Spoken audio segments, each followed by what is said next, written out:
সুন্দর না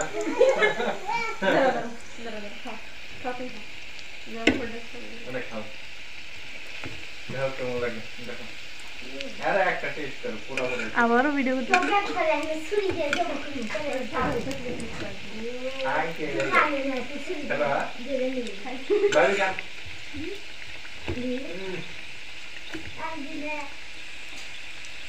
লবণ দেয় বারবার কিছু লবণ দিতে আমাকে লবণ দিতে মানে হালকা জল পড়ছে মুতরে একটু তেলের তোর লবণ দাও চামড়াই সারা সব পুরে দিও না আমার কাছে চামড়া দিতে লাগে ভালো না আর সিটে আর তো কেন মানবো এই দেখেন সুন্দর এসে আগে বামনে বাবা সবাই চালাইছেন আলু ডেনে রাখতেছেন না যাবো তো সুলা এই রাইস কুকারে হেতে দিবেন ভিজেছে আর ভিজে আছে তুমি আর বলো গরম পানিতে হ্যাঁ তারপর দিব তারপর সেদ্ধ দেবো